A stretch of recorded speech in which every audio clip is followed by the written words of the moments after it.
Hello friends, welcome to my YouTube channel. ನಾನಿವತ್ತು ಗೋಧಿ ಹಿಟ್ಟಿಗೆ ಪಾಲಕನ್ನು ಸೇರಿಸಿ ಒಂದು ಹೊಸ ರೆಸಿಪಿಯನ್ನು ಮಾಡ್ತಾ ಇದ್ದೇನೆ. ಯಾವಾಗಲೂ ಚಪಾತಿ ಪೂರಿ ತಿಂದು ಬೇಜಾರಾಗಿದ್ದರೆ ಈ ರೆಸಿಪಿಯನ್ನು ಒಂದು ಸಲ ಟ್ರೈ ಮಾಡಿ, ಚೆನ್ನಾಗಿರುತ್ತೆ. ಎಲ್ಲರೂ ಇಷ್ಟಪಟ್ಟು ತಿಂತಾರೆ, ಮಕ್ಕಳು ದೊಡ್ಡವರು ಎಲ್ಲರೂ ಇಷ್ಟಪಟ್ಟು ತಿಂತಾರೆ. ಒಂದು ಸಲ ಟ್ರೈ ಮಾಡಿ ನೋಡಿ. ಫಸ್ಟಿಗೆ ಇದಕ್ಕೆ ನಾನು ಇಲ್ಲಿ ಮಿಕ್ಸಿ ಜಾರಿಗೆ ಪಾಲಕ್ ಸೊಪ್ಪನ್ನು ಹಾಕ್ತಿದ್ದೇನೆ, ಮತ್ತು ಸ್ವಲ್ಪ ಕೊತ್ತಂಬರಿ ಸೊಪ್ಪನ್ನು ಹಾಕ್ತಾ ಇದ್ದೇನೆ, ಮತ್ತು ಒಂದು ಹಸಿಮೆಣಸಿನ್ಕಾಯಿಯನ್ನು ಸಹ ಕಟ್ ಮಾಡಿ ಹಾಕ್ತಾ ಇದ್ದೇನೆ. ಈಗ ಇದನ್ನು ನುಣ್ಣಗೆ ಪೇಸ್ಟ್ ಮಾಡಿ ತರಬೇಕು. ಈಗ ನಾನು ನುಣ್ಣಗೆ ಪೇಸ್ಟ್ ಮಾಡಿ ತಂದಿದ್ದೇನೆ. ಇದನ್ನೀಗ ಫಿಲ್ಟರ್ ಮಾಡಬೇಕು. ಅದಕ್ಕೆ ನಾನಿಲ್ಲಿ ಚಹಾ ಜಾಲರಿಸುವಂಥದ್ದನ್ನು ತಗೊಂಡಿದ್ದೇನೆ. ಅದಕ್ಕೆಲ್ಲ ಈ ಪೇಸ್ಟನ್ನು ಹಾಕಿಬಿಟ್ಟು ಇದರದ್ದು ನೀರು ಬೇರೆ ಮಾಡ್ತೇನೆ. ಈ ರೀತಿಯಾಗಿ ಮಾಡಿ ಇದರದ್ದು ಪಾಲಕ್ ಸೊಪ್ಪಿನದ್ದು ನೀರನ್ನು ಸಪ್ರೇಟ್ ಮಾಡಬೇಕು. ಈಗ ಇಷ್ಟು ನೀರು ಸಿಕ್ಕಿದೆ. ಇದನ್ನು ನಾನು ಒಂದು ಪಾತ್ರೆಗೆ ಹಾಕ್ತಾ ಇದ್ದೇನೆ. ಈ ನೀರಿನಲ್ಲಿ ಹಿಡಿಯುವಷ್ಟು ನಾವು ಗೋಧಿ ಹಿಟ್ಟನ್ನು ಹಾಕಬೇಕು. ಸ್ವಲ್ಪನೇ ಗೋಧಿ ಹಿಟ್ಟನ್ನು ಮಿಕ್ಸ್ ಮಾಡಬೇಕು. ನಾನಿಲ್ಲಿ ಈಗ ಸ್ವಲ್ಪನೇ ಗೋಧಿ ಹಿಟ್ಟನ್ನು ಹಾಕ್ತಾ ಇದ್ದೇನೆ, ಒಮ್ಮೆಲೆ ಹಾಕ್ಲಿಕ್ಕೆ ಹೋಗ್ತಾ ಇಲ್ಲ. ಈ ನೀರಿನ ಕ್ವಾಂಟಿಟಿ ಎಷ್ಟಿದೆ ಅಷ್ಟು ಅನುಗುಣವಾಗಿ ಗೋಧಿ ಹಿಟ್ಟನ್ನು ಹಾಕಿಬಿಟ್ಟು ಈಗ ಚಪಾತಿ ಹಿಟ್ಟಿನ ಅದಕ್ಕೆ ತರಬೇಕು. ಇದನ್ನು ನಾನಿಲ್ಲಿ ಉಪ್ಪು ಸೇರಿಸಲಿಲ್ಲ, ಮತ್ತೆ ಸೇರಿಸ್ತೇನೆ ಉಪ್ಪನ್ನು. ನೋಡಿ, ಈಗ ಗೋಧಿ ಹಿಟ್ಟಿನ ಅದಕ್ಕೆ ಬಂದಿದೆ. ಈಗ ಇದನ್ನು ಸಣ್ಣ ಸಣ್ಣ ಉಂಡೆ ಮಾಡಬೇಕು.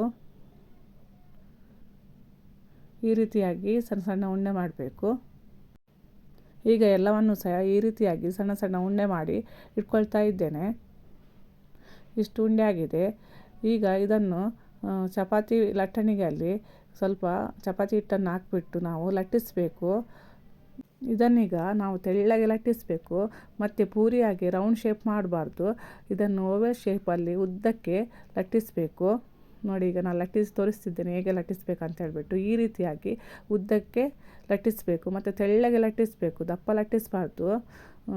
ಪೂರಿಗೆ ಲಟ್ಟಿಸ್ತೇವೆ ನೋಡಿ ದಪ್ಪ ಮಾಡಿ, ಆ ರೀತಿ ಲಟ್ಟಿಸಬಾರ್ದು. ಈ ರೀತಿಯಾಗಿ ಲಟ್ಟಿಸಬೇಕು. ಈಗ ನಾನು ಎಲ್ಲವನ್ನು ಸಹ ಲಟ್ಟಿಸಿದ್ದೇನೆ.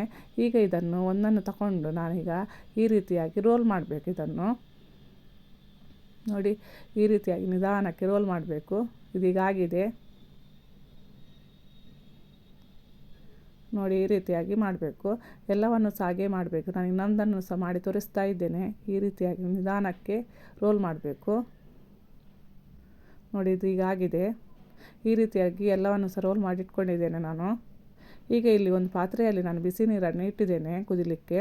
ಇದೀಗ ಕುದಿ ಬರುವಾಗ ಒಂದು ಸ್ಟ್ಯಾಂಡನ್ನು ಇಡಬೇಕು, ಮತ್ತು ನಾವು ಮಾಡಿಟ್ಟಂತಹ ರೋಲನ್ನು ಸಹ ಇದರೊಳಗಡೆ ಸ್ಟೀಮಲ್ಲಿ ಬೇಯಿಸಬೇಕು. ಇಲ್ಲಿ ಸ್ಟೀಮ್ ಹೋಗ್ಲಿಕ್ಕೆ ಅಂತ ಹೇಳ್ಬಿಟ್ಟು ಒಂದು ಓಲ್ ಇಟ್ಟಿದ್ದಾರೆ. ಅದಕ್ಕೆ ನಾನಿಲ್ಲಿ ಒಂದು ಲೋಟವನ್ನು ಇಟ್ಟಿದ್ದೇನೆ. ಲೋಟವನ್ನು ಇಟ್ಟು 15 ನಿಮಿಷ ಬೇಯಿಸಬೇಕು. ಈಗ 15 ನಿಮಿಷ ಆಗಿದೆ. ಈಗ ಇದನ್ನು ತಣ್ಣಗಾದ ಮೇಲೆ ಇದನ್ನು ಸಣ್ಣ ಸಣ್ಣ ಕಟ್ ಮಾಡಬೇಕು.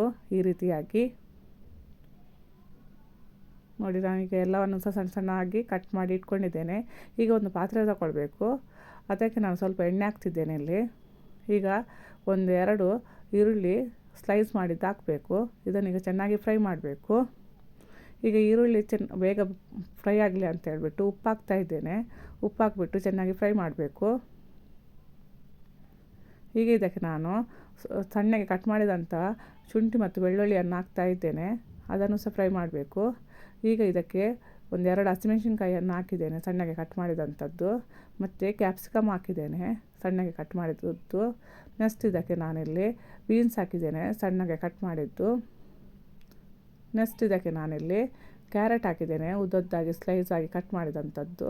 ಇದನ್ನು ಸಹ ಫ್ರೈ ಮಾಡಬೇಕು. ನೆಕ್ಸ್ಟ್ ಇಲ್ಲಿ ನಾನು ಸೋಯಾ ಸಾಸ್ ಹಾಕ್ತಿದ್ದೇನೆ.